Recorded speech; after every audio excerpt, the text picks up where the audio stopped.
Assuming most of you are familiar with our Cedar Rec area, but this is 60 Cedar Street, so just past Burgess on your right-hand side. So welcome to the rec.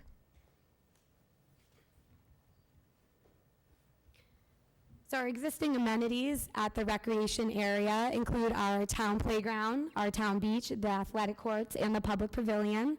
The town beach does have lifeguards on duty and throughout the summer, but we're tested also as well. We are a public functioning beach from Memorial to Labor Day. The athletic courts consist of both of our basketball, tennis, and pickleball courts as well. Pickleball is very popular here in town, so the pickleball courts are new additions as of 2018. And lastly, the public pavilion is used as both a lunch and meeting spot, but it's also available for private usage. An example of that is it's very popular for children's birthday parties. Programs that are offered here at the rec is our summer recreation program, again, one that most people are familiar with. The past several years, our registration numbers have been very high. This past summer is our highest probably within the past 10 years. We're up to 126 children per year. That's ages 7 to 14. Outdoor classes are also hosted at the rec area. Last summer during COVID, an example of this was instead of the summer rec program, we were able to host all outdoor classes from arts and crafts to fitness programs. For ongoing programs here as well, it's our young adult basketball league we have for ages 14 to 21. It's co-ed, but typically so far we've only had our young males join, but it's an outdoor men's basketball league hosted at the rec area. Pickleball is up to 120 on their mailing list. And this past 2 years now, the rec has become a very popular location for some of our groups in town, such as the Girl Scouts. And also our green area is now one of our most utilized practices, cheer practice locations.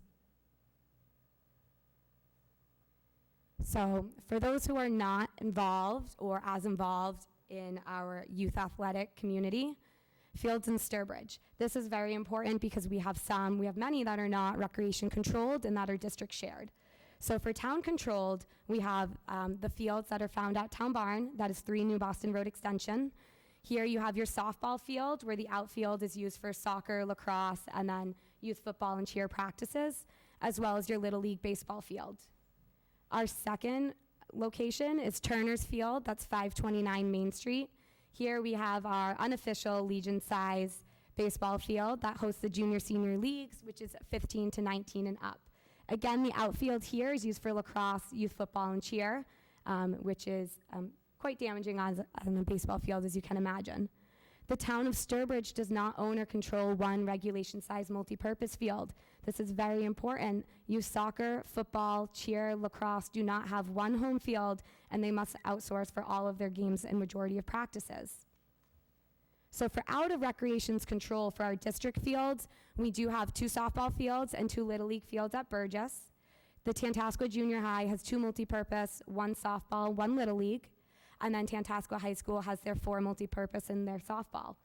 So the junior high and high school leagues are first and foremost prioritized for the high school leagues, but any external usage is then divided amongst the 5 towns, and from there, any available usage is then used for private leagues.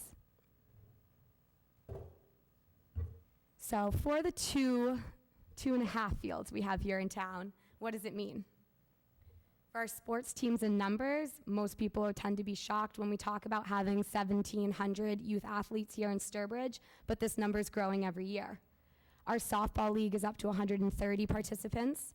Rec soccer last year during COVID still had 440 registrants. Youth football and cheer was 330. Youth basketball is indoor, but it's still speaking to our youth community here in town with 424 participants. Little League is at 216, our Legion Ball is 1 team of 18, and youth lacrosse is all the way up to 145. Just several years ago, they were at 75 to 90, so as you can imagine, the growth that we are seeing here within town it's never ending. So in terms of weekly hours of play, that's something very important when we are looking at our field usage here in town. Because, for example, our girls softball, we have fall softball this year. They're playing 30 hours a week. That same location, that same field is balancing the 24 hours reserved for soccer. It's balancing the 76 hours that are played amongst the fields for youth football. It's sharing the parking for the 42 hours reserved for baseball. And then we don't have lacrosse here in the fall, but in the spring, that's right into the back in the midst of it, where most of our, or all of our leagues now are having both spring and fall seasons if they're not able to have summer practices in there as well. So here in Sturbridge, we're looking at 1,700 plus youth athletes. We're just under 140 total teams. So recreation area discussions. In 2018, the Recreation Committee approached the Sturbridge Board of Selectmen, recognizing the need for recreation area enhancements. This follows discussions and some concept plans designed back in 2014. At the 2019 annual town meeting, we received the funding to perform a study for the expansion of the existing recreation facility at 60 Cedar Street with the hope to design a multi-purpose field and parking. With these funds allocated at the 2019 town meeting, Recreation has hired McClure Engineers and JCLA design team and began the design of the field. This design led us to the need of broader improvements for the full recreation area. As wonderful as our Cedar Rec area may be, this facility requires accessibility upgrades.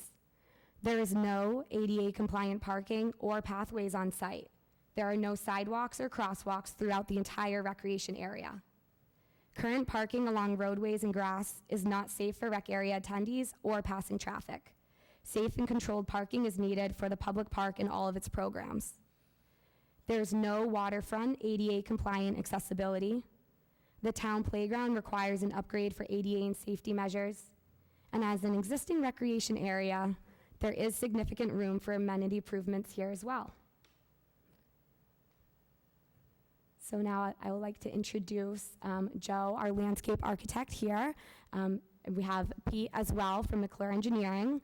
We can begin reviewing some of our improvements that we can be brought to the site. All right, thank you, Annie. My name's Joe Cohen. I'm the landscape architect. I live here in Sturbridge. I'm based out of Sturbridge. This is Pete Engel. He's the civil engineer, and he's in Charlton, Mass. With McClure Engineering. So a couple things I wanted to cover before we look at the concept plan here. Firstly, just a comparison between the natural turf fields that exist in towns. Also, similar age groups, you know, natural turf recreation fields versus synthetic turf recreation fields. And then secondly, because, you know, these are always, oh, gotcha. Slide that over. Is that better? Okay. So secondly, I'd like to touch on the health and environmental studies that, you know, have been a hot button issue with synthetic turf fields, you know, since the early 2000s, basically. And then we can jump into the plans we have for Cedar Lake, the current concept, some of our ongoing design, and then I'd just like to briefly discuss the construction process of the field so that people kind of understand the methodology and process behind that. So, and then we can open it up for questions, comments, and all that. So, as a field designer, you know, basically, when we're looking at installing a field, we look at, you know, first and foremost, player safety. What are the sports that are going to be played on this? You know, what are the age groups? So on and so forth. And then the usability is always a factor. At the rec levels, you know, multi-purpose fields are used, you know, across a wide variety of sports, age groups, things like that. And then lastly, you know, there are always in maintenance, site-specific environmental concerns, things of that nature. So first of all, player safety. It's just a fact that, you know, recreation levels, even up through high school levels, the fields are shared so much that they're under constant pressure.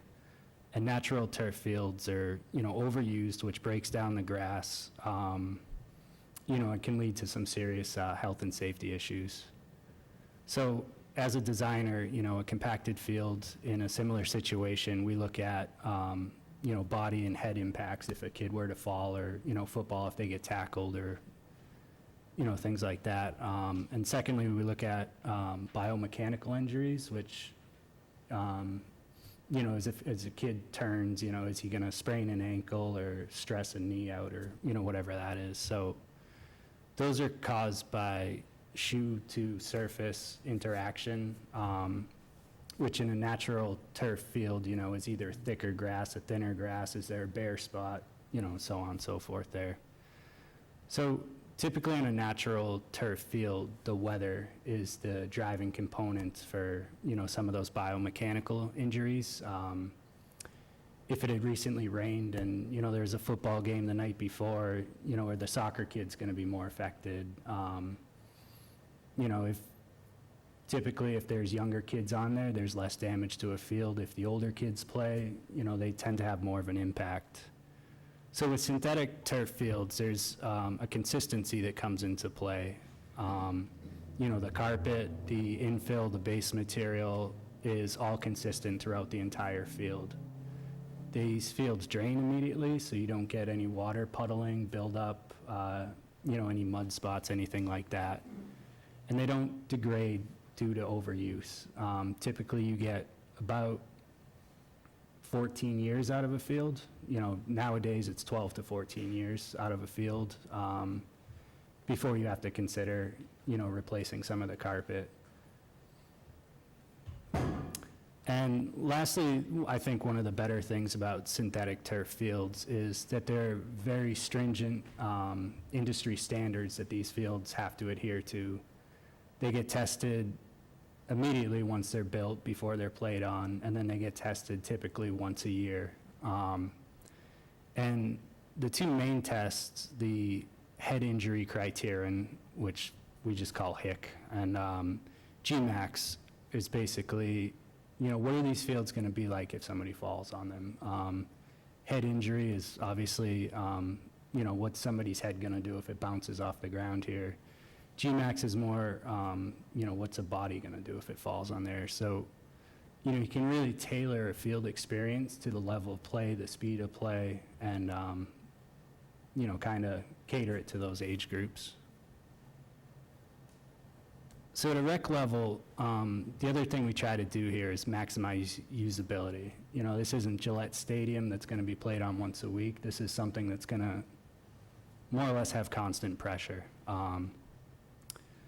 So the natural turf fields, they use roughly 200 events per year, and an event is either practice or a game. So it's, you know, over the course of late April, early May through September, early October, that's a pretty good design criterion to assume there.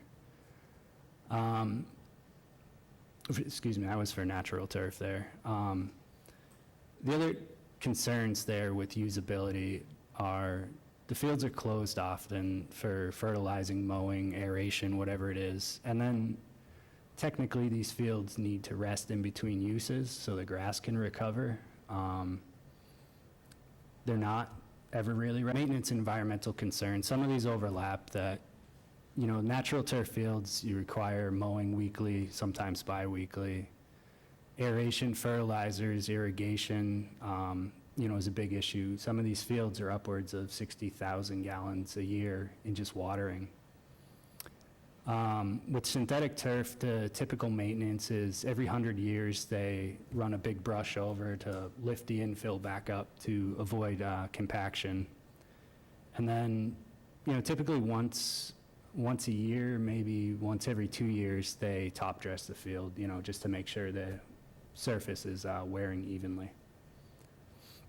The benefits to that synthetic turf is, you know, it's 100% groundwater recharge. So these fields are designed to have layers that infiltrate this water and put it right back into the ground versus, you know, a compacted natural turf field, or in this particular site that has very steep slopes, you know, you're getting a lot of water runoff that, you know, if you went with a synthetic turf field, it infiltrates directly into the ground. Obviously with synthetic turf, there's no fertilizers, which, is going to keep the nitrogen, the phosphorus from, getting into the groundwater, which, especially being adjacent to a lake, is a pretty big deal. And then, they don't irrigate these fields, so, we're looking at saving 50 to 60,000 gallons of water a year just in that. And kind of the last, I'd say, maybe 4 or 5 years, there's been a really strong industry push here to make sure that these fields don't end up in a landfill. So right now, the field carpet is 100% recyclable. And then in this particular case, we're talking about using a geofill, which is coconut fiber, 90% coconut fiber, 10% cork. So one of the benefits to that infill, and we'll get into the others, but it's compostable. So, at the end of the field, whatever they can't reuse, that gets taken out. It can be used for mulch. It can, they can break it down, so it's not going into the landfill there. I'm sure, these fields have been around 25 years now, so people have heard some of the health concerns that are out there, concerning some of the components to the synthetic turf. Typically, the biggest issue comes with the earlier fields. We're using crumb rubber, which originally started as ground up tires. Now it's all virgin crumb rubber, but, there's still those issues with VOCs and, do these leach lead or other chemicals. Nowadays, people have started to move away from the crumb rubber infill. There's still a lot, but, the trajectory is moving away from that right now. So these are just a few studies that kind of highlight the different, levels of study that these aspects have had here. I think in this scenario, we're not proposing any crumb rubber, so that, eliminates a lot of that right away. And then, the other big thing is lead. Is there any lead leaching here? Is there any lead exposure? The industry standard nowadays is all the products that come from the manufacturer have to be lead-free certified. So that, kills that right off the bat there. There was concern for a while that, bodily fluids and things like that could linger longer on the turf, and that, kids might catch something or get a staph infection or whatever those are. So, that's kind of what that Rutgers study kind of covered, and they, through their research, they found that there wasn't a detectable limit of, these pathogens staying on the turf surface. So just jumping right into it, this is the site. Kind of tough to see with the lighting here, but can we turn the lights down? Okay.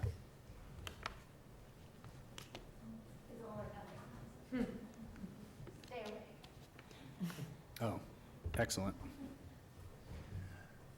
So the site, Cedar Pond Road comes through there. The former skate park and flat plateau area up there, tennis courts, the rec building, and the playground, the beach over here.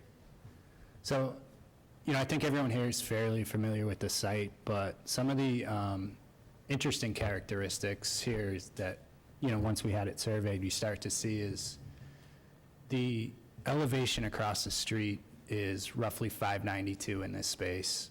Down at the road, you're 588. We have a wetland over here. Obviously, the lake is down here.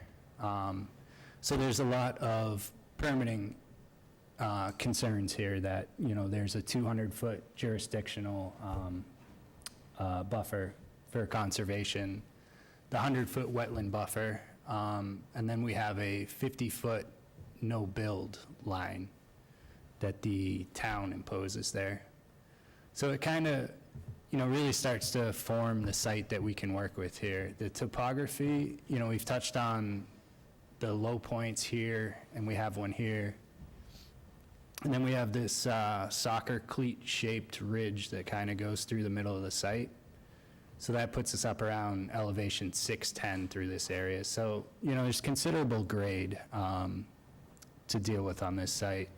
There's 3-to-1 slopes that come down toward the road, and then it's a little bit tighter over here. We have 2-to-1 slope. So, there is the potential for some runoff issues in that area as it stands existing. So our current plan as it stands now was to basically look at the site, see, how big of a multi-purpose field can we fit here and still be respectful of the buffers. So we have a 320-foot by 200-foot multi-purpose field, and then there's around the borders the 12-foot safe zones, meaning, if a kid were to run out of bounds, he has 12 feet of room before he comes to a vertical obstruction. This field would be fenced in to kind of not limit users, but, to know who's on the field and to make sure it's not, just open. So our field, we have 52 parking spaces, basically a little bit to the west of where the skate park was in this area. And then from that parking lot, we have access up to spectator areas here, and then another spectator area down here. From the rec building, we have a crosswalk and then an accessible ramp to get up to these fields. And then again, we have accessible walks down here toward, the beach area. So this field would be lighted. So we have 1, 2, 3, 4 light poles, and we'll get into lighting in a minute, but they would be 70-foot poles. They'd be focused on the field. And then just some of the other site amenities, we looked at rain guarding as part of the stormwater system, and then we had stormwater detention over here, and then just a little bit up here to control the runoff off the hill there.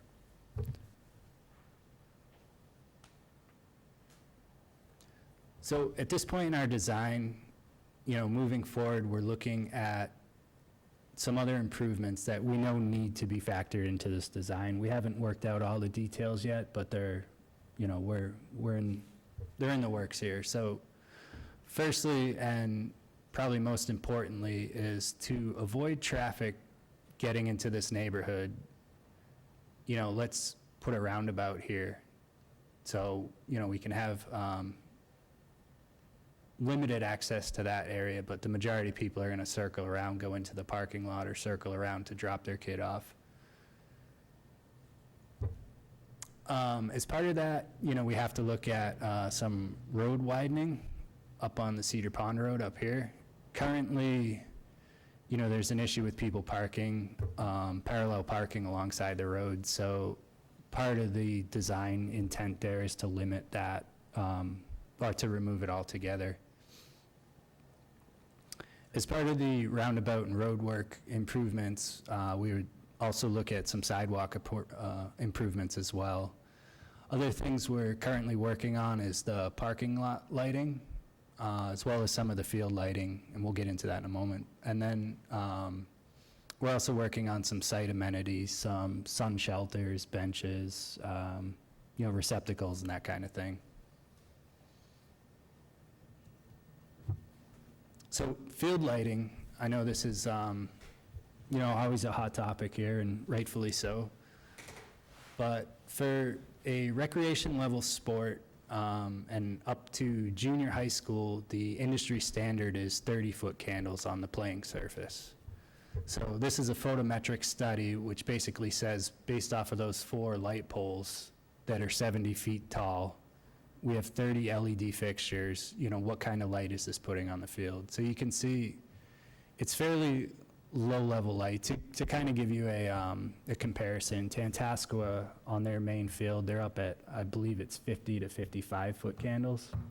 So this would be a lower-level light, which is, like I said, the industry standard for slower sports, younger kids that don't, move as fast, I guess.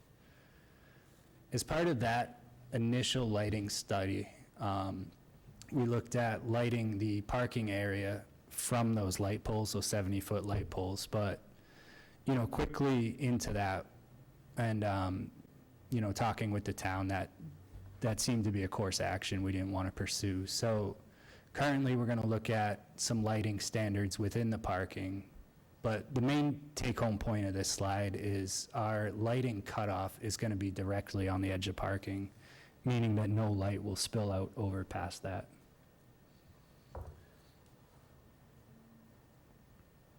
So lastly, I just wanted to touch on the basic field construction process.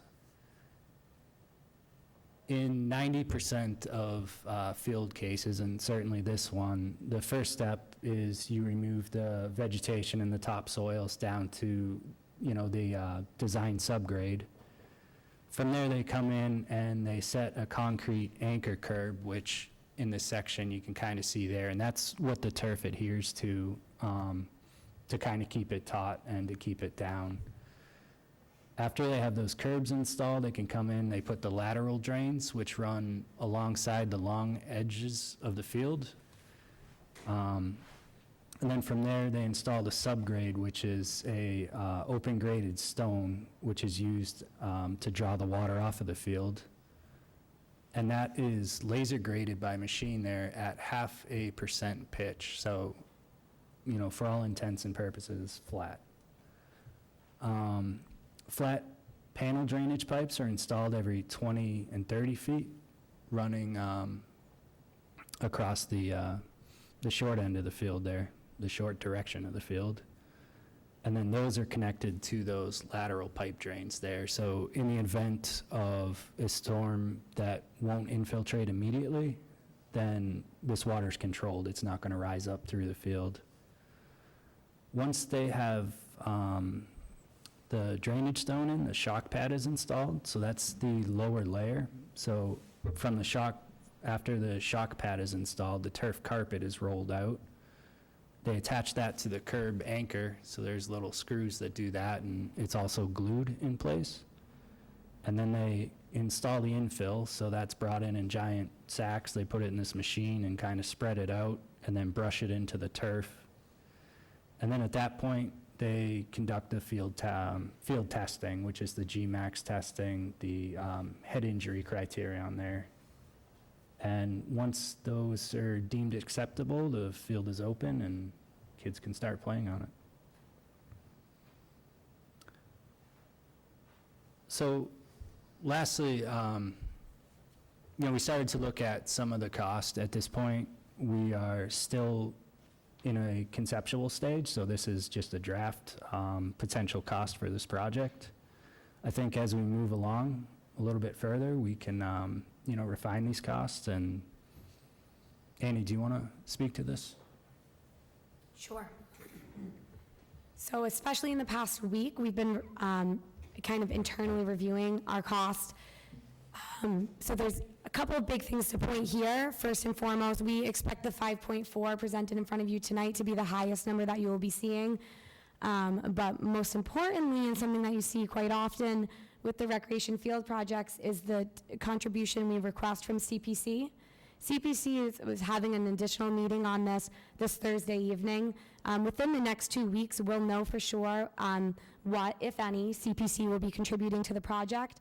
But once we have that number, we'll really be able to look into how this is going to affect the average homeowner in here in town.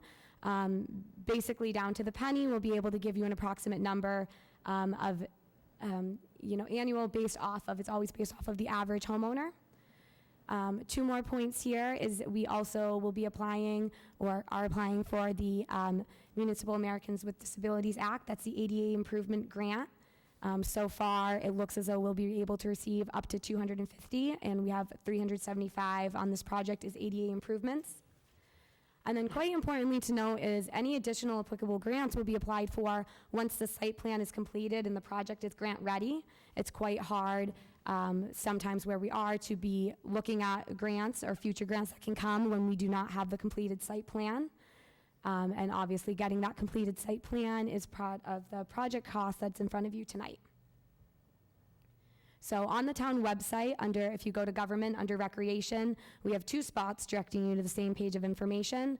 All of this project information, the site plan, the presentation information, for example, on the geofill infill, and as well as all of the information we're going to have in the next 2 weeks, including CPC contributions and what we expect this final number to be. It will be available on the town website prior to the special town meeting.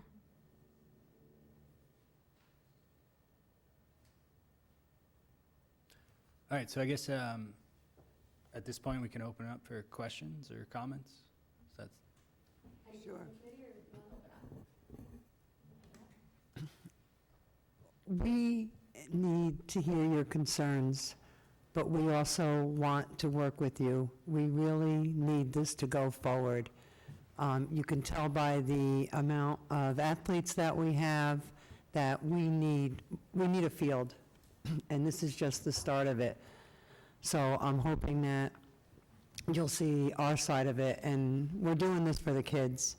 I've been on this committee for over 25 years, and 24 years of those we've been asking for fields. Every time we've come up with a site, there's been an issue, a problem, whatever. This is the spot for the field. And I'm hoping that you'll understand that this is not going to be that big of a interference on your properties. So if anybody has any questions, comments, or concerns, if you could bring them forward, we'll try to address them. Do you want me to stay here? Sure, no, you have to come up and, I can teach a yoga class, this stresses me out. Okay, so thank you for all the information. So my 3 things I'd love to hear from everyone is we've heard about all the field information, but I want to hear more about safety for residents that live on Cedar Pond Road, traffic for those residents. I know you showed the roundabout, but we all live there, people get lost all the time.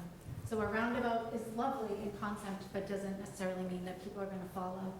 And then the environmental impacts as well. I didn't hear those 3. I'd love to hear more about those, please. okay. Thank you. I know that was great. So, that for traffic, there will be a traffic study done. The roundabout, we'll have signage on there, so, we can have private way signs or what it is, whatever the standard is there. I'm not a traffic engineer, but, the purpose of that roundabout is to clearly tell people that, hey, this is private, this is where you go to drop your kids off or go to the field. So as we move that forward, we can provide some more information on that. Safety. So the field will be fenced in. We have a 10-foot high fence around the perimeter of the field. There is, Annie, can you speak to the, key card system to access the field, or what? Yep, so Okay. we've been exploring different ways to have this field be accessible to our leagues, but protected when not in use. As of right now, most of our parent athletes here in town are familiar with one of the fields when it's underway. You might be having a practice, someone else is showing up for an unscheduled practice, game, activity. So internally, we have been looking on purchasing a scheduling software that will be very transparent for presidents and coaches when it comes down to reserving the field. But the field is only going to be accessible for those who have been approved usage. So it'll be quite different from your typical Town Barn or Turner's Field experience. But we've been looking at, I think so far, the key card has been the most optimal. But again, this is where we have a lot of room for design improvements if there's, one thing over the other that stands out. But obviously, given being a brand new turf field, it's not going to be open for public use. I think what you're referring to in safety of the, and the residents. First off, if that is a town road, then we can, if that is a road, then we can have a say over, say, 5-mile-an-hour speed limits. And rather than putting in speed bumps, it was discussed that we may put in these modified speed bumps that are effective for vehicles and also allows the plows to plow the road without damaging their equipment. There will be lighting, there will be sidewalks. I don't know what other kind of safety features. Yeah, there will be surveillance cameras also. And to add to that too, my kids have been going to the rec area in the summers, and we know that road where it's a dirt road. It's not a real road for the most part. People turn around at ad hoc places. I found it to be unsafe now. I think as part of this project, we're hoping to make the entire area safer for our kids and hopefully for residents too.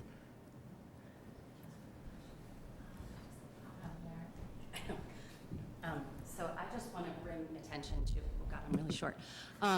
So it's not just the safety of Cedar Pond Road that's a major issue for those of us that live in the area.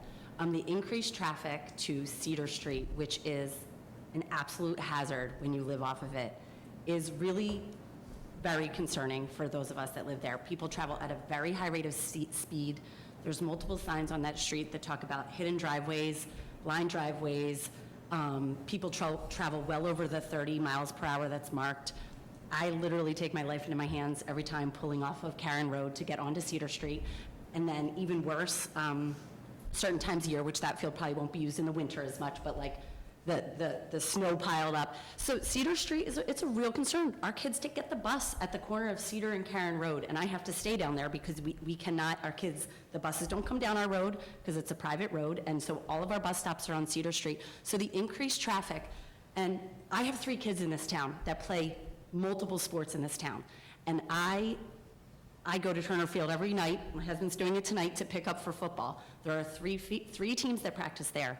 The traffic is a nightmare, and so the transition times for kids, between games and between practices, the amount of cars that will be in that area is very concerning, and the amount of cars that will be on Cedar Street is very concerning. I just felt the need, and I will say I have voted for every field that has ever come to town meeting, at least since I've been a resident here. So I'm with you. I get it. I just don't think it's the right spot. That's all. And I get where you guys are at.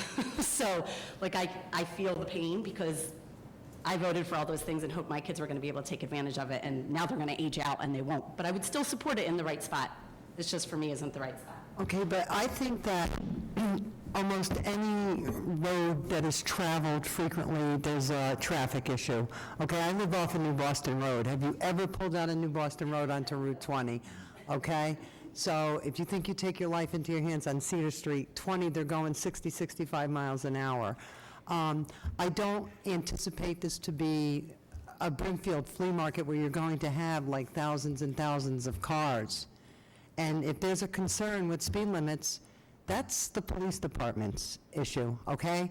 Whenever residents complain about people speeding on New Boston, on Cedar, or anywhere in Sturbridge, they start sending out patrol cars. And I'd say hopefully too, one thing we're trying to alleviate is all the teams that have to be at Turner right now, right? We have 3-4 teams practicing there because that's the only field available.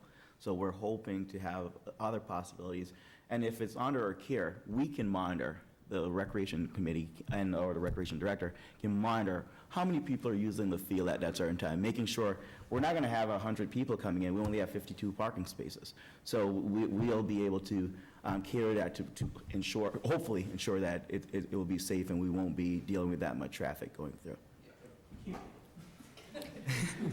Did you want to? And I'm with everyone. Steve Sexton, 51 Seneca Lane, right? Because like Tara, my wife, we've lived through this for years, right? So we sympathize, right? At the same time, pragmatically, we all know what it takes on game days. Pick a Saturday afternoon or morning, right? Particularly in spring, summer, and fall, right? Take this recent Saturday.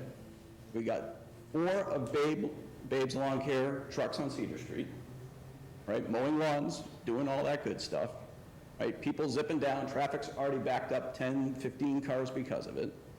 And we're gonna add, pragmatically, right? It's 100 cars that are coming in every hour or so to be able to prep for the next game, play the current game, and all the other stuff that people are gonna wanna do in that area, besides just go play the sport. Because now they have a nice place to squat for the afternoon. And that's not Sturbridge people, that's people from all around Massachusetts at this point. So it's a slippery slope. Careful what you ask for, right? And now, total cost of ownership, Yeah, you're going to need police there all the time monitoring this. How does that really affect us as a community? How does that destroy that neighborhood? I mean, come on. Who are we culturally as a town? I know we got a field, but in context, this is complicated. Uber complicated. Probably one of the more complicated designs, I would say, because of all the grades, wetlands. I can only imagine, right? We're talking a $5.4 million field. Yeah, it's, every site has its challenges. This one, obviously, there's a lot of grade change and all that, but, as far as fitting a field in there, I think it fits fairly nicely. Sure, it can fit on a spreadsheet. I get that. My concern goes to, as far as, it's a $5.5 million field right now, the way that we think about it. We have all these additional costs to maintain safety in the area. Relatively speaking, we had a proposal years ago for Town Barn for 2 extra fields, the playground, whatever it was, for equivalent money, basically. So per unit cost of what it takes to do this, why not look at Town Barn again? We missed it like by 5 votes. I'm all for doing the right type of development down here because it's very family-oriented in keeping with the lake, but a field, to me, just brings in a whole nother set of issues that become the next huge concern. And I understand your perspectives on each of those points. First off, it's only going to be for, we're going to regulate who plays on that field. I don't understand why you think that people from all over Massachusetts are going to be coming here. For games there. Okay. But does it matter if it's somebody out of town coming to play a game? Why? Because they don't have a commitment to our community. They do it, they come from out of town to play on other fields in town. They may, but this is so tight-knit, it's a dead-end street. There's no way in, no way out, and you have this whole other piece of attraction, right, that gives them desire to potentially stay, right? And But again, there's only 52 parking spaces. I'm questioning whether 52 is sufficient for what a field, a multi-purpose field is intended to do. That is one of my questions. How did we arrive at 52? When pragmatically, I think most teams probably have at least 20 cars coming in per side, right? So that's 40 per game. And then you've got the next game coming in who are prepping, and how they all gonna fit. That's a legitimate concern of mine. How do you make them fit there? Where do they go? They start parking in people's driveways? What happens? Well, this is where we bring the scheduling system in, and if there's issues with the scheduling's not being enforced or not invited back onto the fields, there's not an example here in town to reference because we don't have one, and it applies to the Burgess fields as well. But to tie into the traffic concerns too, majority of these leagues are playing on Burgess outfields right now. Burgess is the same road, the same intersections, so there's not as drastic of a change as you may be referencing. But the scheduling being handled within the department is going to be the first time that the town has had that. There is a big difference though, and this is a neighborhood, that's a school, It's not a dead-end road. and that's not, that right. I mean, this is a very, very concentrated area with 30 homes. Yeah, but for the Cedar Street reference for the traffic concerns, I just think it's important to note we are playing on Cedar Street already. Quarter of a mile down the road, we've built a trail system to connect Burgess Fields into the rec area. But again, this is where the traffic study will have a lot of information to share with the community too. And I just want to point, and I love the idea of the scheduling. It totally, the online scheduling tool, I think that will help alleviate. But I don't know that you would be able to control, I mean, just as an example, my son plays tackle football. We arrive at games an hour in advance of start time. And I know you said that would be built into the scheduling, but I think it's unrealistic to think that teams that are coming from far away are going to know about our scheduling system and not show up early I mean, we're there an hour to an hour and a half ahead. We're going to Tewksbury next Saturday, we're going to Marlboro. And so teams inevitably have built in some practice time before they, warm-up time. I mean, I think it's a great idea because I'm on board in town, my kids play sports, I get it. I think for, within the town it'll work, but I just don't know what you do when people come and warm up at games beforehand. how you control the transition time for practices and stuff like that. So just to put that out there. Mm-hmm. And Annie, is that something we can partner with Burgess to share parking for school buses, these towns coming in? We have a lot of Yeah. opportunity for input, design, adjustments here, but specifically the field scheduling will really come down to, it's the league's responsibilities with what's assigned and what's not. But this is knowing that that's an ongoing issue. It's a great time to hear it now. Is there anybody else that would like to comment? I have a lot of questions because I seek information, some of them might be a little disjointed. Could the landscape designer tell me where you obtained your information that any of this material is recyclable? Because in my research, towns such as Princeton, New Jersey, Franklin, Massachusetts, and others are desperately seeking places to recycle their fields instead of having them be located in the woods and reported to the EPA and DEP. Could you please give me the website or put it on the town website on where you can actually recycle a field? Because I think there are many towns and states that would like that information. Do you want me to answer that, or do you want to go through all No, of I them? have the recycling information, and can we make sure it gets up on the town website? Because I haven't found one single place. I have a friend that lives in the Netherlands and is dealing with this. There's no place that recycles this material, so I would like to know where you have that information when you said it was recyclable. Can I ask a question? I'm sorry, Madam Chair. Yes. Are you talking about the grass piece or the infill piece? The whole thing. Okay. I would like So- the information to recycle, where it can be recycled. Yeah, if you, one of the products we looked at, and, most of the major players recycle their fields now, but Shaw Sports, what they do is they take the carpet, which is the fibers, they grind that up and they make the mats, the shock-absorbing mats that go under it. And that's part of our specification as designers. We say that, at the end of the life, that this needs to be recycled, and we have a... And where is it train. recycled? Because nowhere is there a recycling place. No, Could we get that information? Yeah, the manufacturer takes it, and then they take it down to, their plant in Georgia. They grind it up and they make those mats. That's one place. That's not recycling, that's taking back ownership. So these really aren't recyclable. The manufacturer takes it off people's hands? Yeah, but then they recycle it and sell Can we it. get that information publicly available so I can read it, because it appears nowhere? So if we could have that general information on the website. Sure. please. Do you have a study from Geofill, if that's the product that we use? Yeah. I want general recycling information, not what the manufacturer says. But do you have a study on geofill safety for player and lake and ecological health? Are there any studies done on the geofill? As far as, Player safety, health safety, ecological safety, water safety, since it's by a lake. Do you have any studies on geofill that I can yeah, read? yep, they have those, so I can, get them to Or Annie. Those Or, on the public website, so Yep. you can read the long-term ecological studies done on geofill. so these are, the product we're looking at here is the exact same products that Tantascwa has for their, I'm just, could you please get that information up so that we can read that? Yep, Because I haven't okay. been able to find it. okay. All right, one of the very reasons that that AstroTurf doesn't freeze up in Alaska, and I lived in Alaska for a while, so I'm familiar with how cold it can get, is also one of its downfalls. It becomes extremely hot in the summertime and can on occasion create its own microclimate. Maybe this is a question for Conservation Commission as opposed to the recreation area.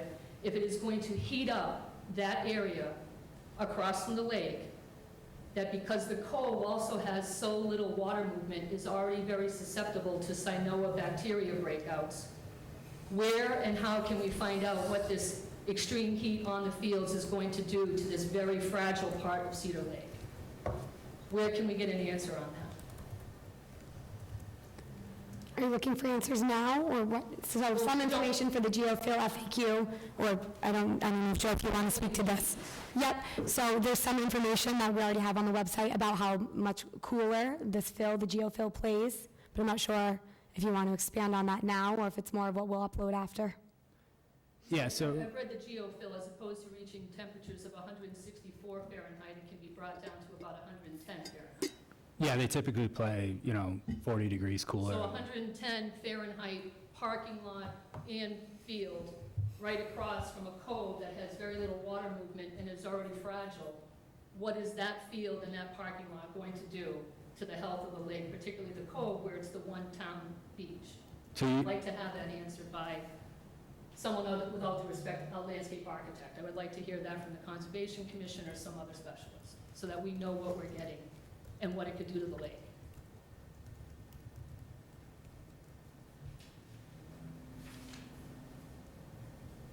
This might be a little out of order.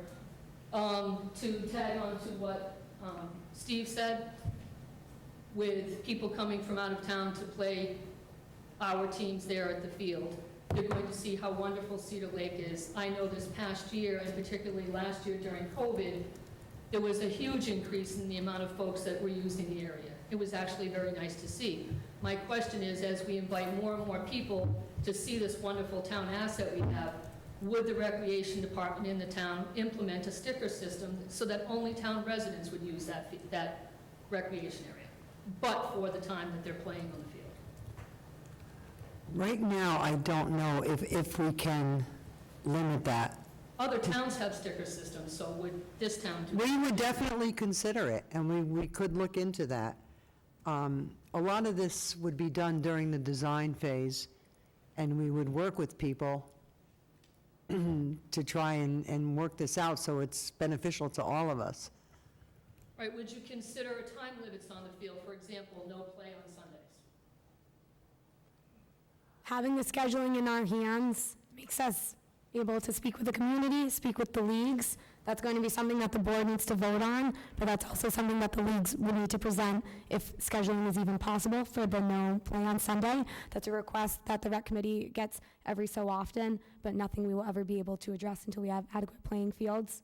So for someone who lives on this, if you look at the far right-hand corner of the screen, for those folks that live down there, a 70-foot light pole for the fields will be higher than that hill right alongside that abuts my property. So that's why I ask if there would be any limits on at least one day on the weekend where we didn't have the cars coming in and out, and where we didn't have the lights on, and where we didn't have speakers blowing. We have it from across the lake at the host hotel. I would like the town to know if the town would be a good neighbor to us, the neighbors, and limit some of the use. That's feasible? My next question would be, is when we were listening to the presentations for the senior center, there was discussion about giving the abutters a 125-foot buffer between the project and abutters' properties. But we were also told that the town only has to provide 25 feet. Would the recreation department, on behalf of the town, comply with a 125-foot buffer between my home and my neighbors' homes that run alongside Cedar Pond Road and any project or parking lot? How can we depend on the 125-foot buffer if after you start building, you say you want to expand, and the next thing I know, that black line you see there, I have a parking lot abutting my property as opposed to a hill that provides me at least some noise, pollution, a natural barrier. How do I know that that's not going to get leveled and have a parking lot up against the back of my property? Will the town make any enforceable commitment to protect us by having that hill stay intact? I don't think that that's up to the rec committee. Well, that's not, but I'm asking, will the town, this is the project, we need to know these answers. Will the town commit to ensuring that that 125-foot buffer, and perhaps at least that hill, is protected? So are you requesting to expand the buffer, if I'm hearing your question right?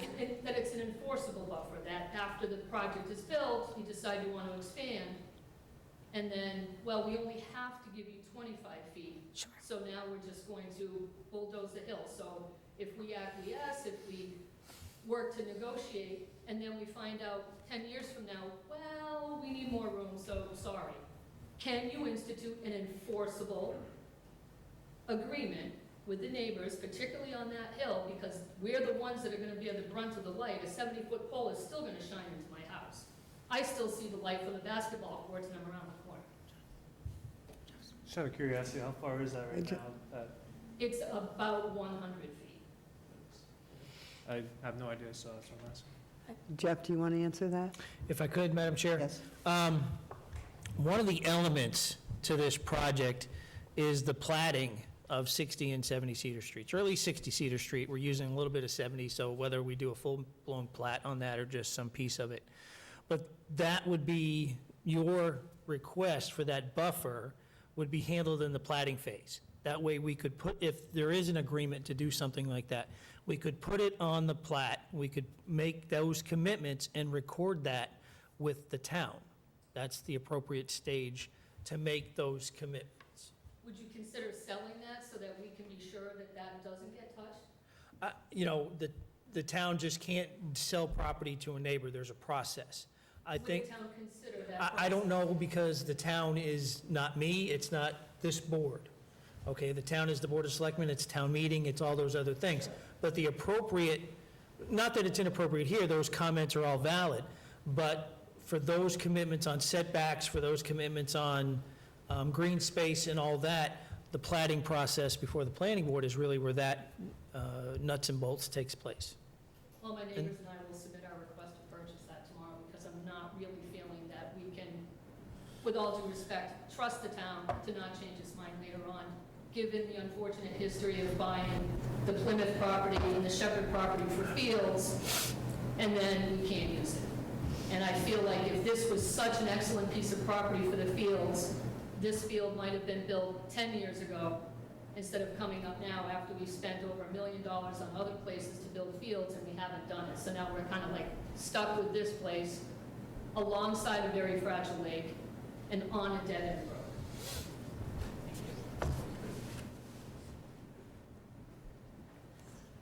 Well, can we let somebody else speak first, please? I never had the answer to my other question. I'm sure. Good evening, Alan Peppel, Paradise Lane. A couple comments. One is I'm surprised in terms of the order of this, that we can even make a decision to go forward before what I'll call the racetrack project is resolved, and the promise of potential fields being offered and provided and indeed paid for as part of that project. So this just seems way out of order in terms of the timing of these things. So I endorse the comments regarding the 52 space parking lot. I think the parking lot was designed with the space at hand, not based on code or any requirements. I just can't imagine a field of this size being able to get by with that many parking spaces. And I can't imagine, there must be code requirements or something I would. Yeah, there are design standards for that. And this meets that? This does, yeah. Okay, that surprises me. Has there been done any illumination and sound studies, not only for the immediate neighbors, but for the people, we'll say, on the east side of Cedar Lake? Because it seems to me the light and potential noise pollution from this, we just haven't heard anything about that, so I don't know what the considerations are from that, not only in the immediate side, but from people from a distance. I can't imagine if I'm on my deck on the east side of Cedar Lake, I'm not going to see this big halo light effect going on in this area. And I guess you deserve congratulations in getting this field designed into the space. But if I were a player on this field, I mean, if I were a teenage kid, I'd be starting to call this thing the prison yard field, just because it's going to be a 10-foot fence around a very tight space. It just doesn't seem very aesthetically pleasing to me. Those are my comments. Okay, a couple of things. First off, this project should not be confused with the equestrian project. All right, if the equestrian project goes through, you're talking a few years, maybe more. This field can be up and running probably within a year. So we have an immediate need for this field. Second of all, the prison feel like, and one sentence you stated that a massive field, and then you're talking about feeling enclosed in it. It's not going to be a solid fence, it's going to be a chain fence. So I don't see how that would come into play. I can comment on that too. So the field, the design I see here is very similar to the cage at the high school. So the back field, that enclosed caged area. I play on that field every Sunday, and whenever. Is that a 12-foot perimeter around the field? It's even less. 10. Yeah, it's even less. And so there's not much room on the sides, but it does open up quite a bit. And probably the best part is because it's all lined with all the different sports, so it makes it a true multi-purpose field. It keeps everything inside. And what about the light and noise studies? No, we haven't done light studies for the east side of the lake.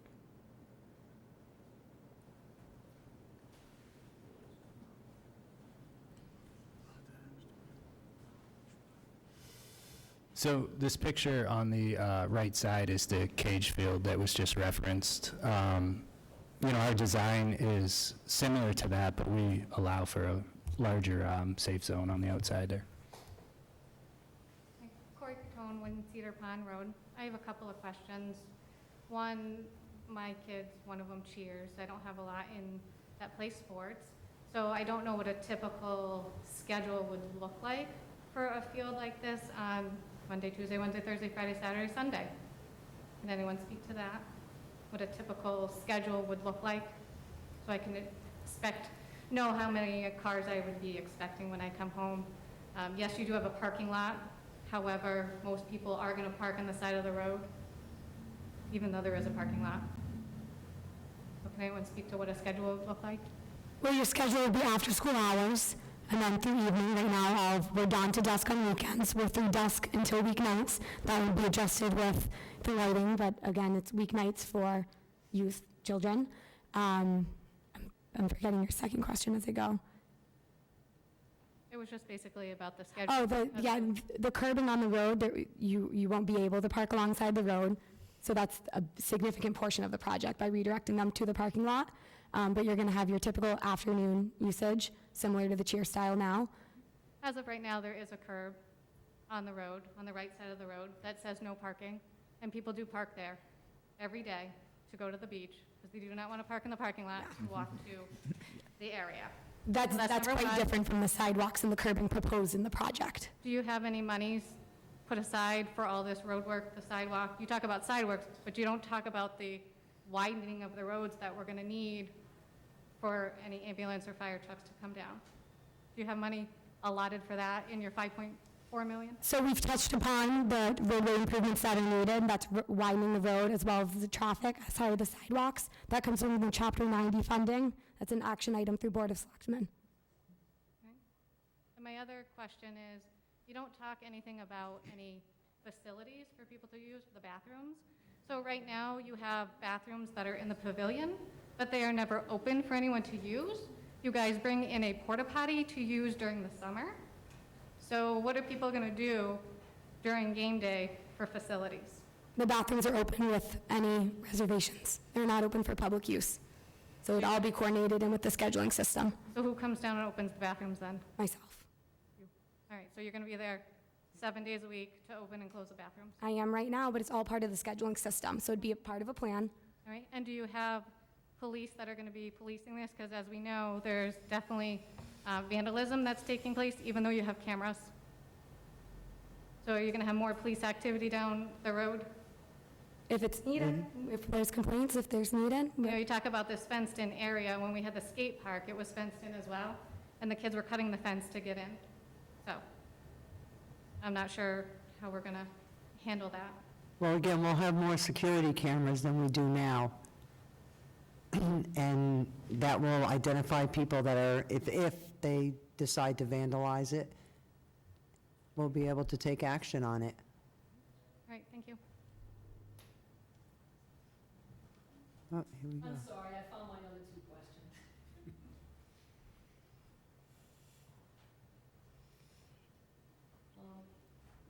Is the board, is the committee rather, and are we familiar with the idea, with the fact that the NFL Players Association is asking the NFL to get rid of turf fields and go back to grass to prevent injury? Yes. So you're familiar with that? Yeah, so there's been a lot of studies that, and I can get you the information on that, but, I have plenty of information. I want to know if that factored into the choice between turf and grass at all. yeah, the recreation level sports are not played as fast as the NFL. So there's less injury in younger kids, whereas once you get to that elite level, then it becomes more of an issue with twisting and biomechanical Okay. issues. And then I have a letter, and I'll give the link if anybody here would like it, but I have a letter that was written by the Children's Environmental Health Center at the Mount Sinai School of Medicine, where they are advocating against the use of turf fields because of the health risks with to children. Just a couple of their lines, I won't read it all to you. If you're interested in this, I'll certainly send that to you, but the medical school has noticed that there are significant gaps in the evidence supporting the safety of artificial turf products. Children and young adults are uniquely vulnerable to harmful exposures from AstroTurf surfaces, not just physiology, but also the makeup. They're being told that they're simply not safe. The studies to assess the safety of artificial turf are ongoing and inconclusive. I don't know why we would choose artificial turf over grass if indeed this field actually goes forward. This letter is very significant. I'll send it all to you. It sounds like it is a bad idea for children's health. And if it's a bad idea for children's health who are playing on it, then it's also a bad idea for the chemicals and the backwash that'll be ending up in Cedar Lake and potentially my wells as well. And but I do have the letters. You can read them for yourself. No, I understand that, but this is like any other issue. If you're looking for a certain answer, you go and find the research on that. If you're looking on the opposite side, you can find an answer to that. So it's going to come down to what you believe in and who you believe in. Well, as opposed to all of us who are lay people here, I would tend to believe the Icahn School of Medicine at Mount Sinai Hospital. Okay? But I will send that to you, and you will make the decisions. This is what democracy is all about, right? I present my viewpoint, you present yours, and at some point we'll make a decision. But there are many, many things to this besides the ecological factors. I happen to be a homeowner, but I have been working on protecting the health of that lake for years before I ever knew that this was a possibility. So just because I happen to live there doesn't mean all of these concerns, particularly for children and for lake health, are not legitimate. And I'm raising them to you. What you choose to do with it is what you choose to do with it. But I don't think it's simply, well, I'll find a study that says this and I'll find a study that says that. I could say that about everything that these two gentlemen, who I have no doubt are well-intentioned, and they've done their research. We could go back and forth, but isn't that why we're here? Yes. Just want to make sure. So mine is back to, as a taxpayer, right? This looks extremely complicated to me, right? No matter, I'd like to understand if you think this can really get done in a year, given everything else that we've ever seen get constructed around here, how that happens, but before we even get there, as a taxpayer, right? Because I continue to see a lot of funds spent in ways that continue to just raise questions in my mind.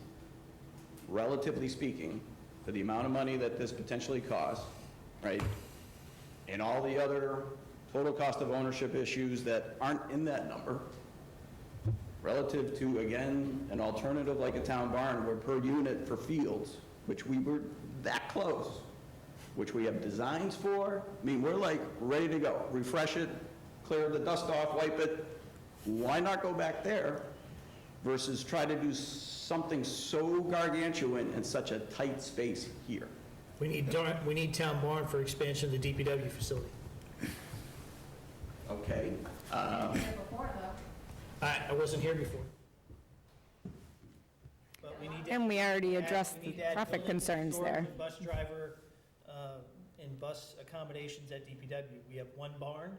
It doesn't store anything. It doesn't house anything. It's very compact. We need to add buildings and storage at DPW. And we're limited on space due to environmental concerns. Okay. So next question. I could go on Zillow today and probably find 4 parcels that could probably fit this field plus 4 others, whatever the number is, right?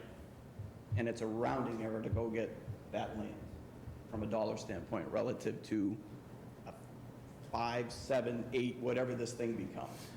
Why not go look at some of this other land, right? I get the equestrian thing, that's a different issue, just on a relative basis, because the math just does not add up for me. So I can address that. So this project alone, we've been working on since 2018, right? Or even earlier, right? So the process, as with anything municipal, we have to go through, we have to get the studies done. We have to go to town meeting to get the funding for that. So we're at that phase right now where we've spent so many years getting to that point where if we were to go somewhere else, we're basically starting over from scratch, right? So then we push any other project out probably 5 years from the start to the end of construction. So which is why we're here today, because this is a plan we've been working on for so many years. We're at that point where now we're proposing it to the town. And as you guys mentioned before, this is democracy. You guys will go up at town meeting and make the exact same points you're making right now. And then the town will decide, is this a project we want to move forward with? And My next question to that then is, yes, in 2019, we approved 49K, right, to go start to do feasibility of this idea in this area. And rather than really look at the feasibility of the location, we've got a site plan, but I don't know anything about traffic impact, safety, ecological, and all the other things that really deem this, whether it's appropriate for any of this type of development. As a taxpayer, that's my biggest complaint right now. And I brought this up in 2019. And yet here I am, and you're telling me, guess what? I got to go all the way back because I kind of put the cart before the horse, is what I'm hearing. Well, those studies were part of the warrant article that was defeated at town meeting. We'd have those studies, we'd have those, well, if we'd have those studies if that money got approved. And it didn't for a reason, at town vote, and it got downvoted significantly, right? And we were told to build something if you want more study money. Okay, that's not a good, that's hardly a good reason to go build here. That's the message I heard at town meeting, go build something, we're tired of studying things. I don't think that was the message, right? Based upon what I heard at that town meeting vote is the concern. So as a taxpayer, I've kind of had it up to here with not only this, there's a whole bunch of other things as this has just started to raise my curiosity more and more. Yeah. Right? So that is where I go with, it just doesn't seem like the wisest use of funds when we have other alternatives, which would be per unit and far easier to maintain again, because yet again, we have another one-off that we have a track record of we can't maintain anything in this town, right? And this is just yet the next one-off. So in terms of total cost of ownership, again, I have a whole nother separate site that I've got to go get equipment to, buy separate equipment for, versus a complex. And that's my next big concern and question for you all. How much is it going to cost to maintain this one versus something if it were inside of a complex? Because to me, that cost goes 3-4x, logically speaking. Because I have no leverage, right? I've got to get it there, and then it doesn't happen, and then it rots away again. So how are you going to do that?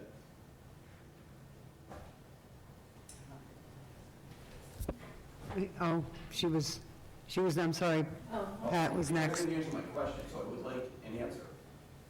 Have you thought about that? Because it's part of the overall analysis that this is the right thing for us. We have in our quote, equipment that is going to be needed to purchase to maintain this field.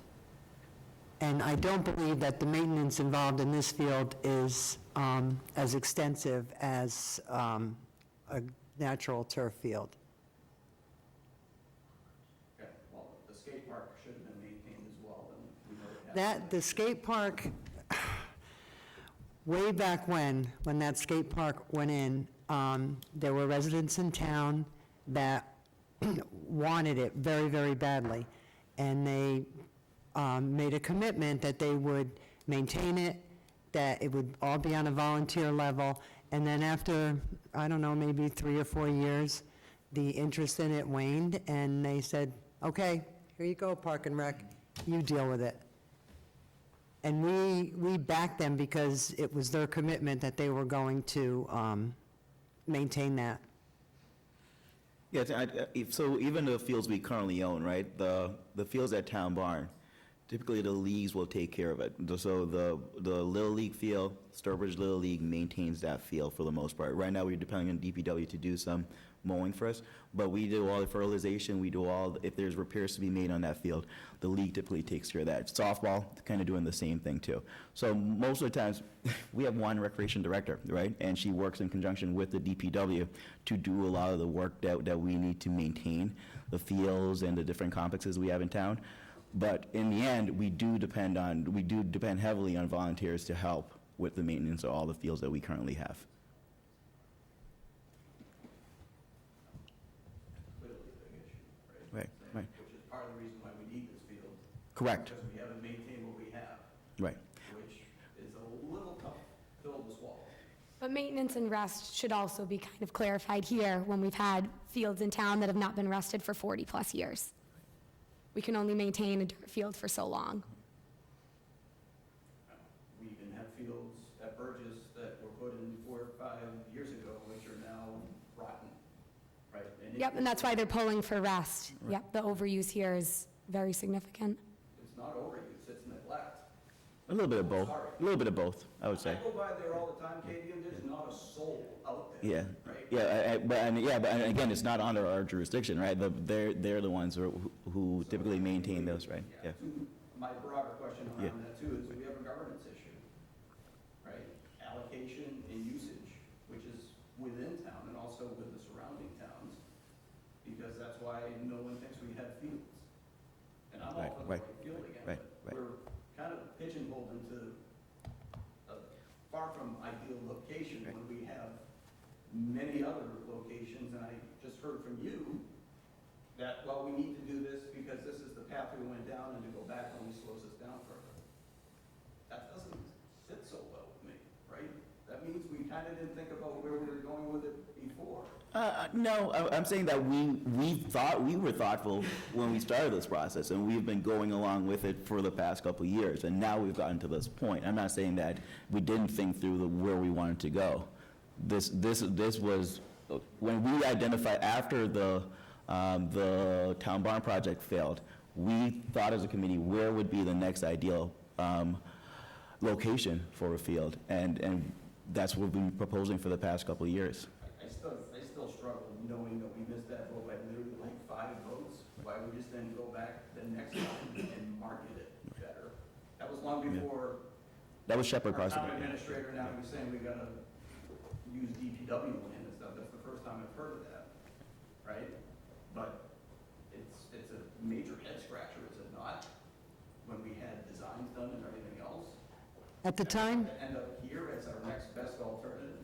at the time the town barn went to town meeting, that project was 6.8 million, okay? And a very big portion of that was the blasting to get rid of the ledge. I imagine that, and I don't know for sure, but I can almost guarantee that that price, that $6.8 million price tag, has probably gone up significantly. I also know construction units, though, that also will just take out material and offset a lot of that cost, too. Well, why didn't you say that at town meeting? I probably did. I don't know, if that would have, I mean, I think it was probably $2.5 million just to get rid of the ledge. I understand, but relatively speaking, what you're proposing now per unit for a field far exceeds anything of what that would have been. And that is, to me, a huge question as a taxpayer. Some information too to chime in for the Town Barn project. I hear where you're coming from with the field comparison, but again, the amount of ADA accessibility upgrades that we need in here, I mean, just a loose number, playground flooring, 100,000. They're not cheap, they're needed. It's gonna be a matter of time until the town is unfortunately in trouble when someone who needs these ADA accessibilities to come here. Town Barn went in front of the residents for 2 separate votes. It was also a very different project, and it was very focused on tournament-based. That message was received loud and clear from the residents, voted down twice on the tournament structure. But some other really important things to include there was it was not a completed project. The residents who spoke up with the concerns of like without the bathroom facilities or some other things along the way. those were very valid. But it's not as apples to oranges as it sounds, because this field is with the recreation facility. So the need in front of you is inevitable if the town doesn't want to be in trouble down the line for your having a functioning recreation area that's not accessible. But it's not as easily compared to the Town Barn project. And then the Town Barn project, if you're not focusing on tournament, and we're relating all of this back to the 2007 field study, the multipurpose field that's shown here is matching to that study. So, and just one more thing to chime in is these conceptual plans date back to 2014. The Recreation Committee, based on all of the research I've done in my years here, was strongly guided to put this on the back burner and to explore the tournament avenue. So they've done just that. Message was received from both residents and supporting committees or voting committees that that was not the angle anymore. But this project was not developed after the 2018 vote down, so I just want to make sure that that point is clarified.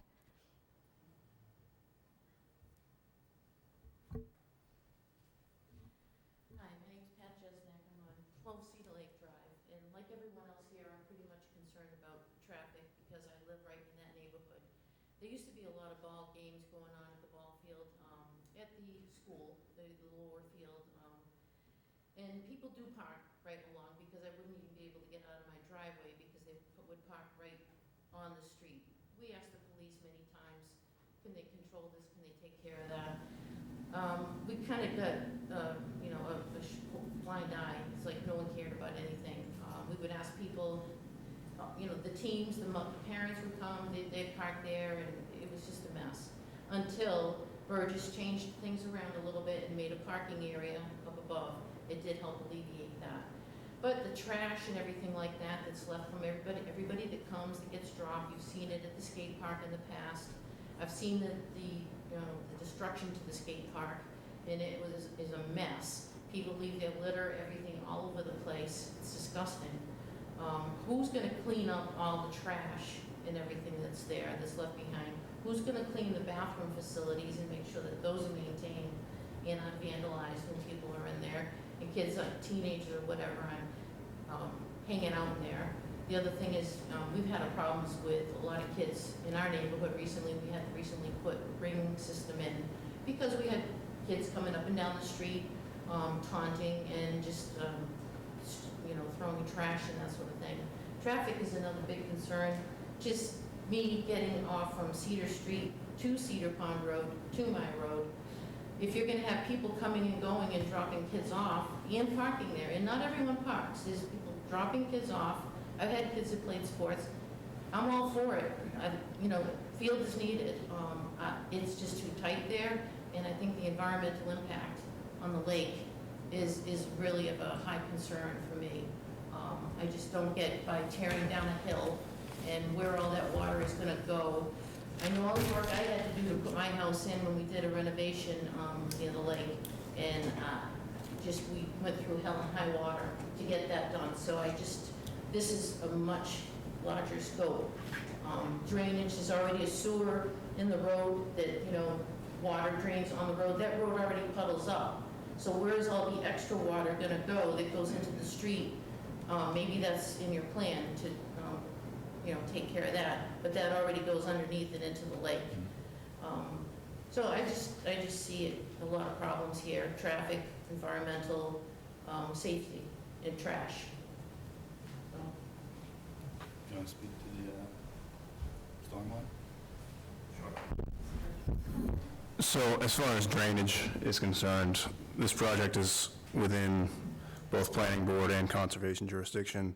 The town and state both have stormwater management regulations that would have to be met, which we will meet going forward with that design. And it has to go to conservation for permitting, planning board for permitting. Those designs will be reviewed by peer review engineers in the town.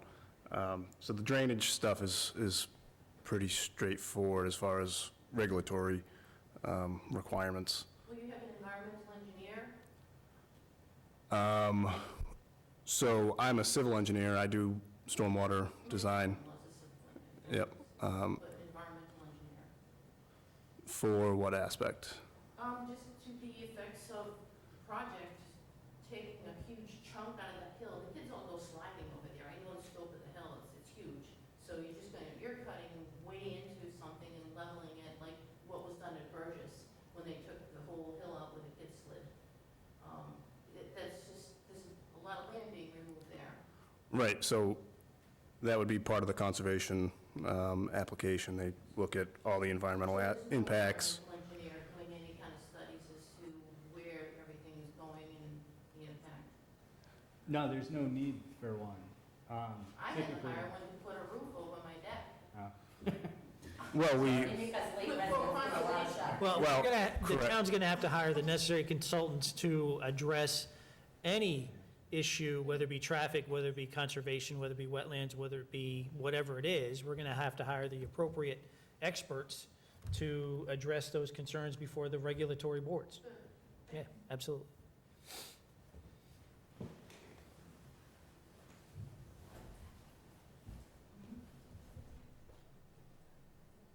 Hi, Karen Davis. I live on Main Street.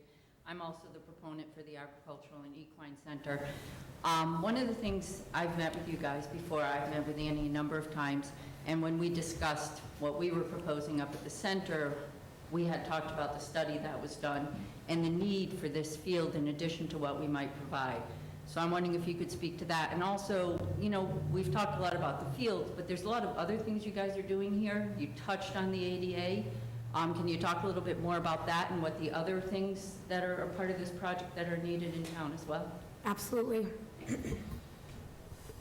So the field study reference goes back to 2007. That was from members of the Board of Selectmen, residents, and then members from surrounding town committees as well. Within that study, the information, it's available if anyone is actually interested. I'm happy to email it. It's quite lengthy. It's when they walked and they reviewed hundreds of parcels. That study in 2007 identified the current need as 3 multipurpose fields. We'll focus on the multipurpose rather than some of the baseball aspects here because it's in front of us. But to compare the 2 projects, it's very important to note this 2007 study because it's what we're working based off of. So combining this project with the Equestrian Center gives us our only chance of ever meeting those requirements identified in 2007. The multipurpose field does not need to be structured in the tournament style as much as our baseball for both Little League and Legion Ball may need to, and that's what is proposed at the Equestrian Center.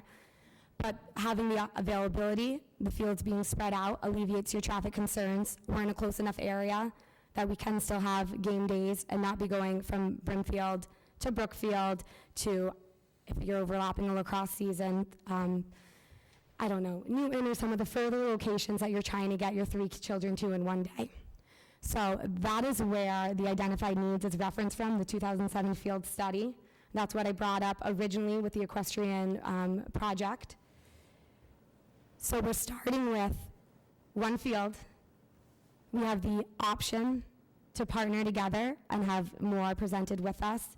But if we don't have this 1 field go forward, then we're still playing on the same fields from before I was born, no multipurpose field for the entire town. So as much as the projects complement one another, there's drastic needs to have them entirely by themselves. Whether the multipurpose, it would be a huge loss for our community if it doesn't move forward.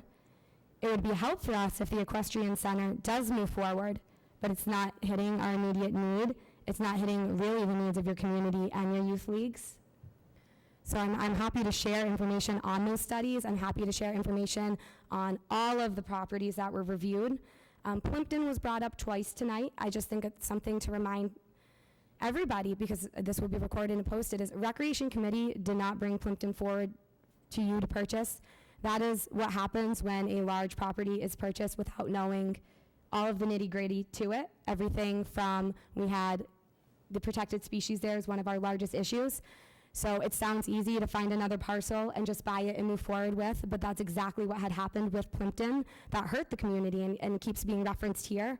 But that's a very important clarification to make on who brought that forward and how it was brought forward, and why we can't just keep buying these parcels that have not been reviewed, they haven't been studied, especially when we have the endangered species.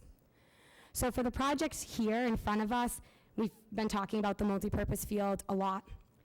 Our existing rec area having no dedicated parking spots. We have our 4 near the skate park.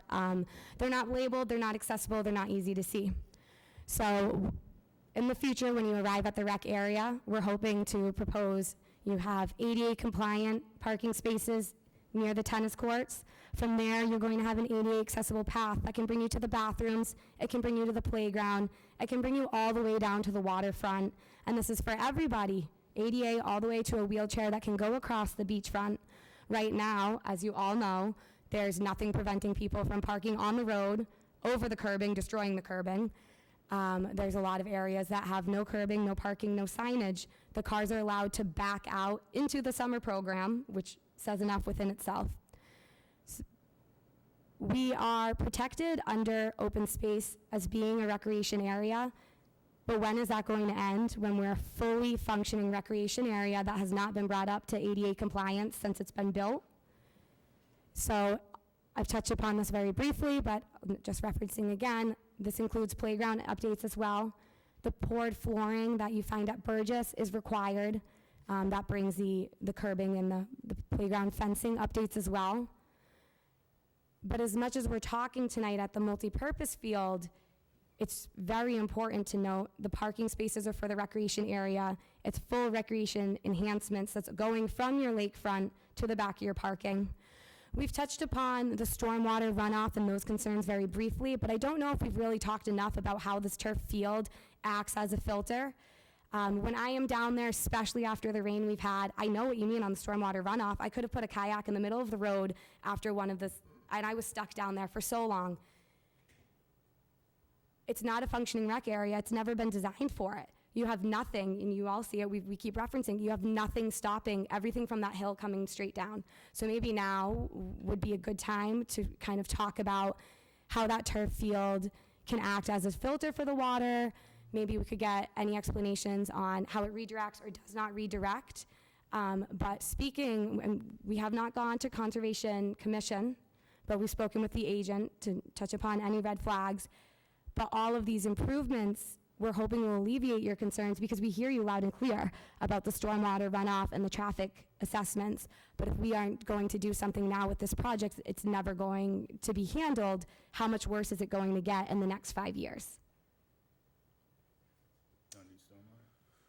Sure, so the field itself, basically there's a 12-inch crushed stone base under this field. So when it rains, stormwater goes through the field into this stone and infiltrates into the ground whatever it can. There's drains that will carry excess water to the edges of the field and bring it to stormwater basins if necessary. The soils here are very sandy, gravelly materials, which are great for groundwater infiltration. It's clean runoff going into the ground. It's not coming from, you know, a oil-filled parking lot. The parking lot will have its own drainage system, which needs to also meet state and local regulations. But the stormwater for the field, you know, it's all going to be maintained on site. It's not going to be pushed into the road. We have to analyze the site for multiple different discharge points. There's certain areas which discharge into the lake. There's certain areas that go into the wetlands. There is a certain area that goes to Cedar Pond Road. All those areas have to be looked at individually to make sure we're not sending more runoff there and that we treat runoff and that we get as much groundwater infiltration as we can. And all that is regulated through the state, through local regulation, has to go to Mass DEP. We design it as a civil engineer. When we go through planning board and conservation, they'll hire a peer review engineer to check all those calculations. So there's a lot of eyes on it, and there's a lot of regulation as far as stormwater. So it's not like we're cutting corners with runoff. Thank you. From the senior center discussions, we know that this parcel is part of the level 2 well water. Can you guarantee the residents that the carcinogens from the turf field will not filtrate down into our wells, which are downhill from this field? I'm not an expert on the makeup of these turf fields. I believe we have documentation. Yeah, so, we touched upon some of those studies, and I can direct you to some of those studies that looked at, contamination of groundwater supplies. And, I think the answers are there in those studies. We test our well every year, so. Okay. But Yeah, so, shouldn't have to worry about that. no, absolutely. So, yeah, we can, I'll contact Annie, and she can either post those to the town website, or, we can get it to you directly if necessary. Okay. My other question is, you talked about 2007, how the studies that you did, we needed more than one field. Yet when we brought this to the plate, it was only one field, which was prior to knowing anything about the Equine Center. Why did we go from multiple fields that we knew we needed down to one field? That's number one. I guess I have two questions.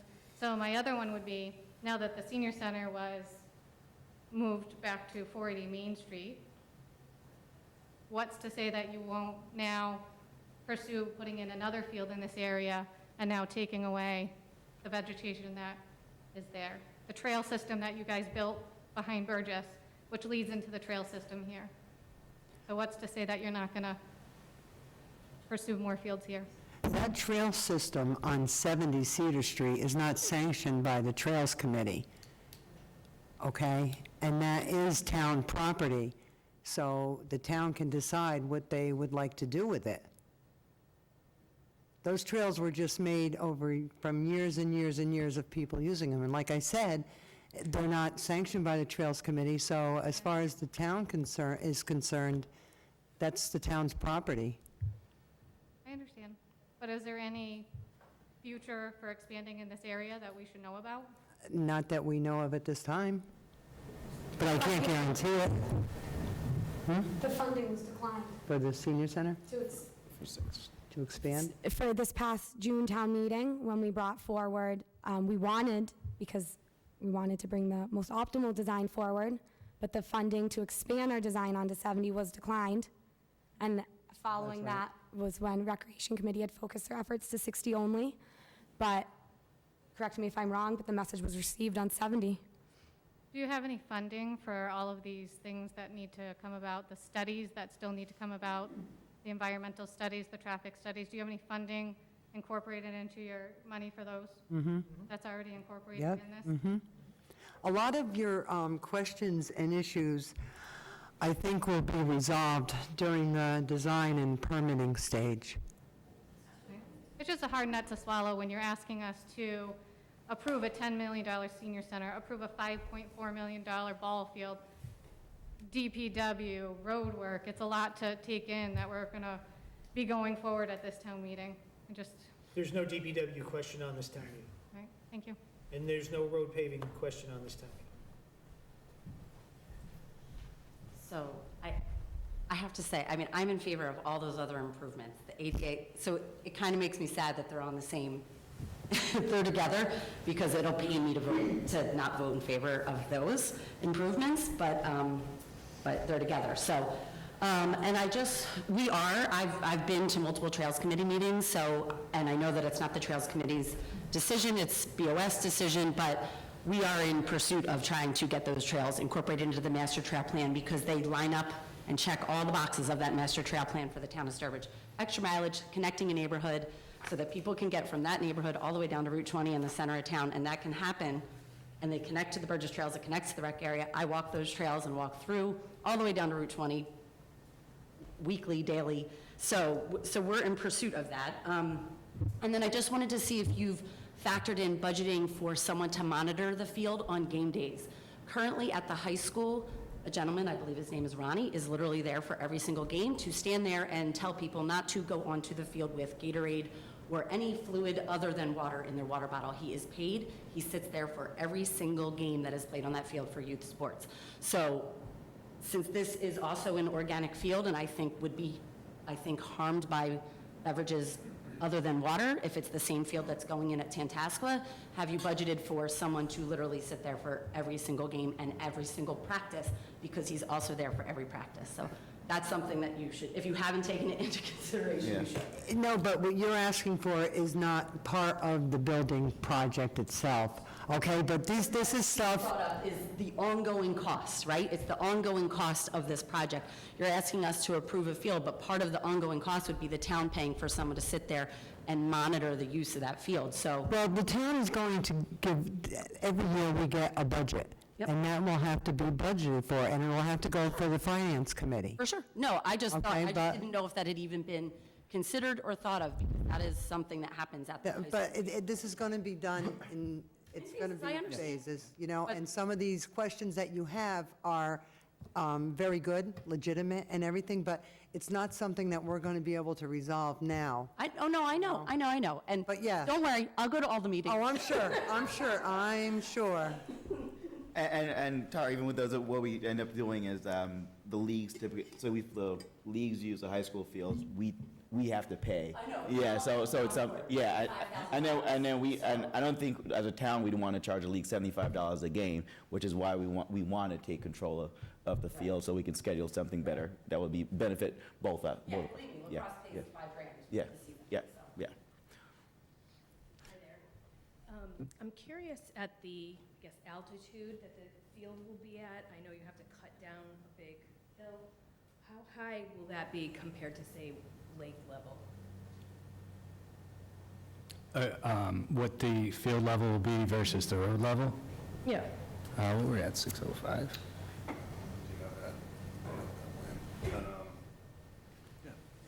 Yeah, I want to say the field would be about 10 feet higher than the road. Then the road that, like, runs Cedar Pond Road? Yeah, So it's, you're really taking, that's a big chunk of the hill down, right, because they're pretty big.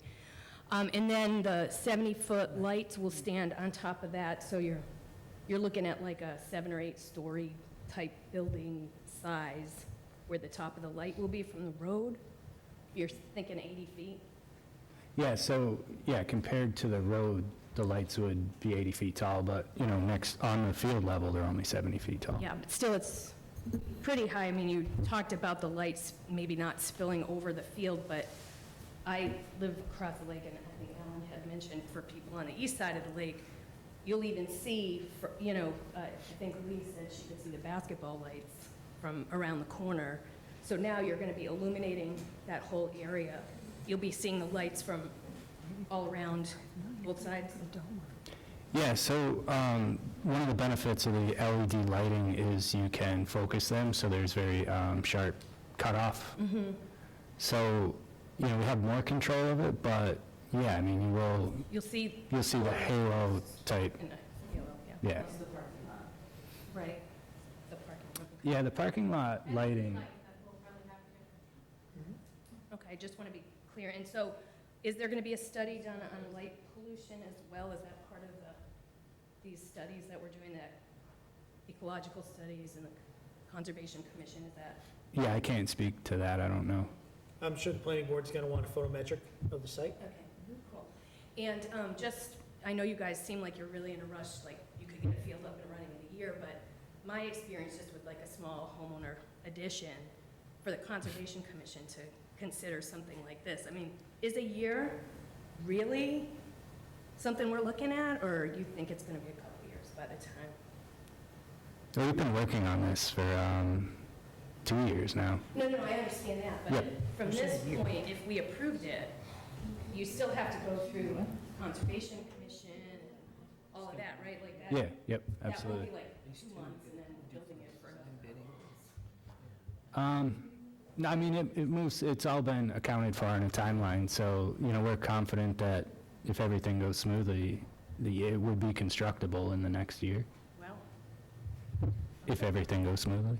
no key question. Okay, thank you for answering.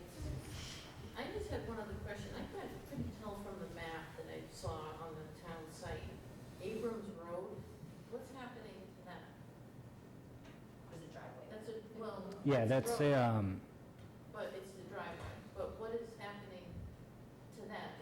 This is like a bus. It's their driveway. yep. Um, I can't tell from that, like, what's gonna happen. So it would have to be relocated? Yeah, yep. So we're talking about right there? It's right here. Oh, yeah, That so it? it's coming, yeah, right through there. Yeah, that's their driveway. Mhm. So, I thought it was gonna be relocated, was there something about that in the map, or in the? Yeah, as part of the roundabout design that we're working on now, we are looking at relocating that. Their driveway? It's, correct me if I'm wrong here, but it is technically on town property? And I think that's one of those issues as we go through the plating process, we're gonna have to address Yep. that and provide, because right now, it's just a line on a page. There's nothing that says it has to be there. I think what we want to do is give that owner some peace of mind about the future of his driveway. Because right now, there is no guarantee he could be there. I mean, it's been there for how I long? understand, but it's just, like I said, it's a line on a map. There's no dedicated easement, there's no defined right-of-way. So I think we're gonna have to work with that property owner to provide them. So have you contacted them yet, or not? It's gonna be part of the plating process. So, yeah, because I would think he'd be here if he had been contacted. Just curious, He was contacted for the senior center project. was he? We notified everybody.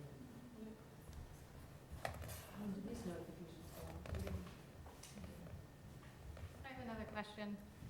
Anna, you talked about, like, this is it. If this doesn't go through, then we're done, no field. So what is the next step? If this doesn't go through, what's the alternative? That would be a question for the Recreation Commission. 20 years, no more fields. The problem is that if this doesn't go through, we're going to have to go back to town meeting. We're going to have to find another piece of property, which, trust me, we've walked lots of properties in this town. And this is the best that we can come up with. If we go back to the town and ask them for more money for another feasibility study or money to purchase land, then you're going to, the project is going to go upwards of, maybe $8 to $10 million. I don't know. I just feel like you're kind of putting us in a rock and a hard place. It's this or nothing, basically, is what you're telling us. That's how we feel. That's how we feel when the town has consistently I feel like we voted should have had against some us. options. Like the senior center, there were options. No option here. We don't have any more options. This is it. We honestly don't have any more options. Why can't we go back to the Shepherd Road parcel, which was for recreation, that it could be used for recreation? Why can't we go back to That's that a CR, parcel? can't be explored. Why is that? The CR on Shepherd parcel?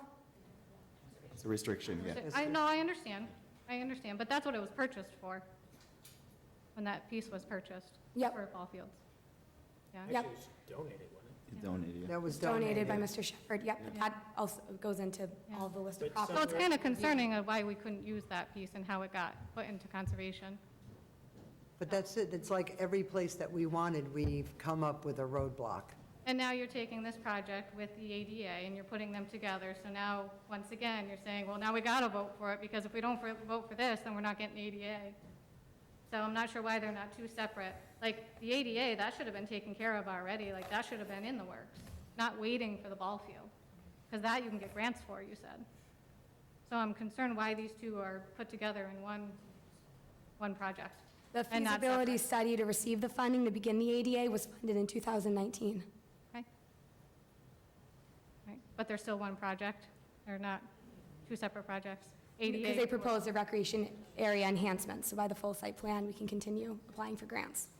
All right, so those can't be two separate projects? That was not the intent for the recreation and area enhancements. All right, so we're using that just to help get this through? Okay, thank you.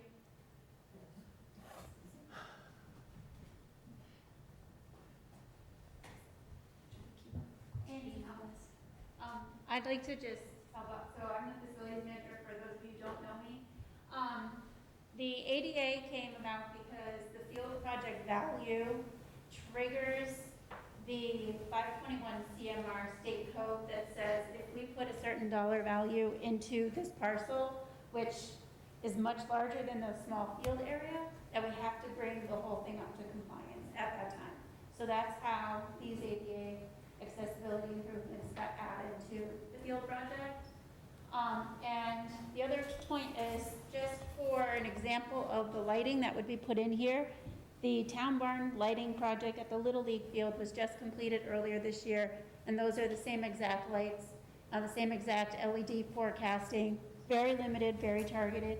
So on any game night, and it can tell you when, those would be on for an example. So you guys could be able to see that in full swing. Why wouldn't we have looked at the ADA prior to this, though? If it's so important, why wouldn't we have looked at that piece prior to the field? If that was an important aspect to The consider. ADA's been reviewed in the department for many years, but very, very low funded. I thought you said you can get grants for it. Yep, so when we received the 49,000, now we have the site plan. When that's completed, we can go forward for the grant. You need funding to review the property to see what we are lacking on. But, so, in the past several years, I have facilities coordinator. What is your new title? Manager. Our facilities manager is a new position here in town, and Robin's done a great job of reviewing the ADA at all of our town properties. Should have been something that was maintained along the way. It was not, but here we are now with staff here to fix it now.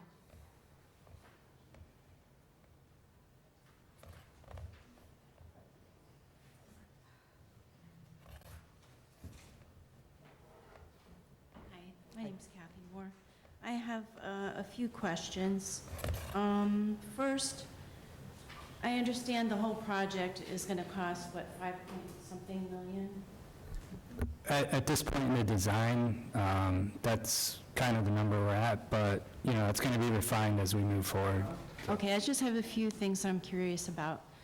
So say the field lasts for 12 years, and then it has to be replaced. How much would the replacement cost be for the new field? And also, I imagine recycling they're not doing it out of the goodness of their heart. It costs money to recycle. So how much would that also cost? I'm not sure on the cost of the recycling, so I can look into that and get back to you. Okay. As far as turf replacement, it's cheaper. If you're replacing in kind, it's not too expensive. They come out, they do analysis of the base material, the drainage.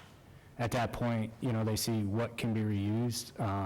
Typically, anything from the shock pad up, they're looking at replacing. Everything below that. Lifespan on something like that's probably 25, 30 years.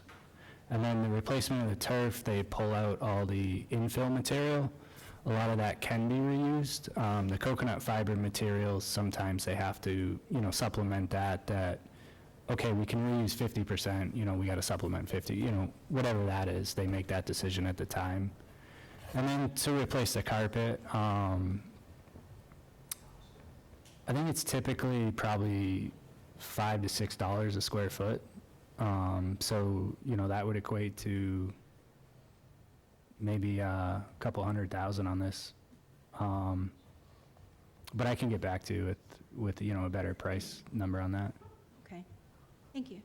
And also, I'd like to know, you say you need to have that land near the barn to expand for the DPW. Is there no other place that can be used for DPW expansion? Right here. Yeah. Is that? Bad joke. Well, I think we're in the same boat with that facility. Well, anyway, it makes no logical sense to move DPW. You've got a water department right there, you got a sewer department right there, you've got the bus barn or I've the never buses. been over there, so I don't know. Yeah, it just, and I can bring up a picture if you want. It makes, you can't move DPW. Okay. Because Well, no, if- not if- in its entirety. I mean, just like as an addition, I guess. Like a No, satellite? It doesn't make Do it, sense to do okay. that. And also, I have another And question. I understand it's a great Yep. question, but it's just logistically, it just doesn't make sense. Okay, sure, I accept that. All right, also, do you have to notify the Army Corps of Engineers about this project because it is so close to Cedar Lake? Because Cedar Lake goes into the Quinnebog, which goes into the Shattuck, which goes into the the Thames and then an estuary in Connecticut. So, I'm sure we will have to notify every regulatory agency we have to. right. Yeah. Okay, so they will be involved at some point. And- If legally they're required to be, we will. Okay, all right. I just don't know where those thresholds are with the project of this size. Okay.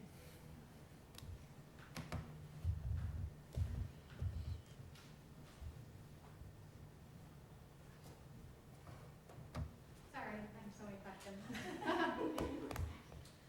So when you bring this to the special town meeting, what are you going to be asking the residents for? What are- $5.4 million. Yes, Are you asking for the funding? yes. That's what you're asking for? Mhm. Right, so you're asking for funding with no answers? Okay. Which will, if it proved at town meeting, it'll have to go to a special election for a, But you're asking for funding before all of the studies are done? Which I Well, we- understand the money wasn't right. allotted, Right. but still Chicken- now you're asking for us to approve the 5.4 million without any backing information. Well, we've got a chicken and the egg problem. Yeah. Because we asked for the study money, we didn't get it, so now we're going to roll the studies into the construction project. And what happens when it comes around and they says, well, the wetlands or the habitat is not going to be conducive for it, then what? Well, as Annie said, we've already met with the conservation agent for red flags that would be fatal to the project. We've not heard that. Because now this is closer than the senior center was, this is closer to all your wetlands and. And similar to the senior center, we went through the process, we didn't see anything fatal to the project as we move forward.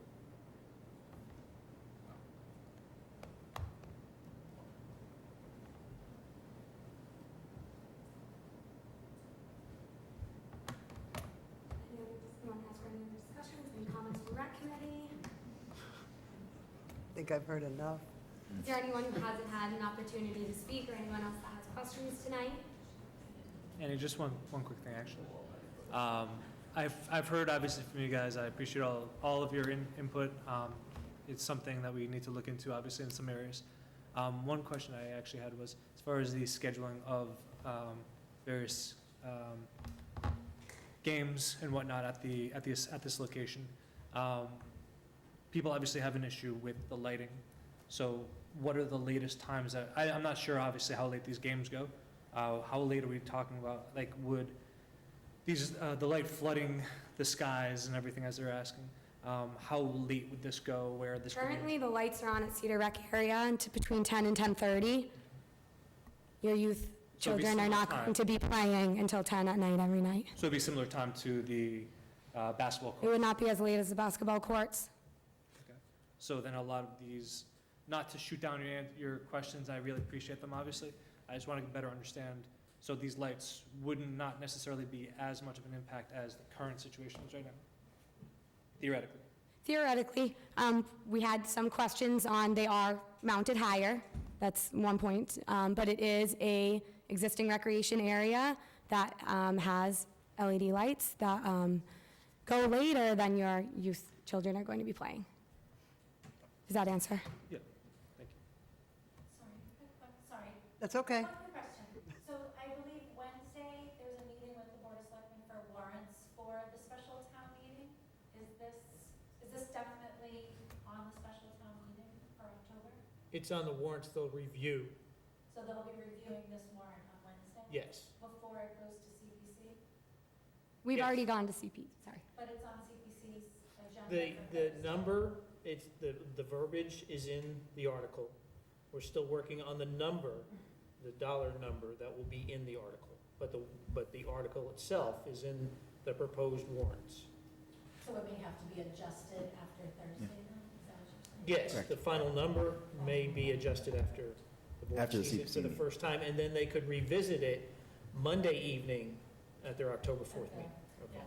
I just have a question, so does the Board of Selectmen vote on the warrants to say, yes, we want to see these go forward? Like, I don't know what that, Yes, they can vote to support in place, they can vote to place, they can vote not to support and not to place. And then Finance Committee has the same opportunity to review those and make their recommendations or their feelings known on the different articles. okay, thanks.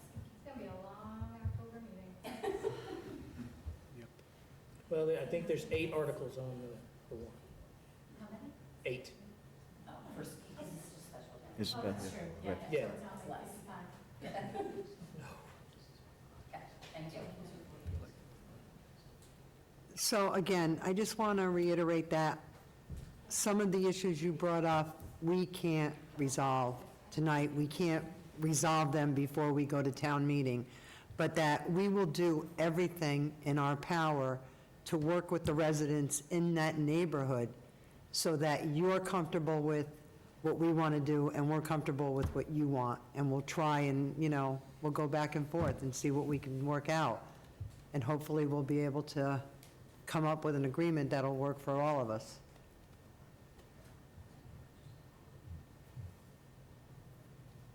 Any other comments, questions, concerns?